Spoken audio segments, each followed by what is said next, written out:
اعوذ باللہ من الشیطان الرجیم بسم اللہ الرحمن الرحیم۔ نبی کریم صلی اللہ علیہ وآلہ وسلم کا تمام رات روتے رہنا۔ نبی کریم صلی اللہ علیہ وآلہ وسلم ایک مرتبہ تمام رات روتے رہے اور صبح تک نماز میں یہ آیات تلاوت فرماتے رہے، جس کا ترجمہ کچھ یوں ہے: اے اللہ، اگر آپ ان کو سزا دیں جب بھی آپ مختار ہیں کہ یہ آپ کے بندے ہیں اور آپ ان کے مالک، اور ان کو حق اور مالک کو حق ہے کہ بندوں کو جرائم پر سزا دیں، اور اگر آپ ان کو معاف فرما دیں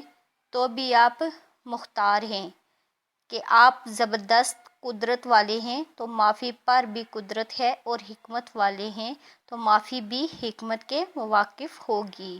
امام اعظم رحمۃ اللہ علیہ کے متعلق بھی نقل کیا گیا ہے کہ وہ ایک شب تمام رات وَامْتَازُوا الْيَوْمَ أَيُّهَا الْمُجْرِمُونَ پڑھتے رہے اور روتے رہے۔ مطلب آیات شرفیہ کا یہ ہے کہ قیامت کے مجرموں کو حکم ہوگا کہ دنیا میں تو سب ملے جلے رہے، مگر آج مجرم لوگ سب الگ ہو جائیں اور غیر مجرم الگ۔ اس حکم کو سن کر جتنا بھی رویا جائے تھوڑا ہے کہ نامعلوم اپنا شمار مجرموں میں ہوگا یا فرمانبرداروں میں۔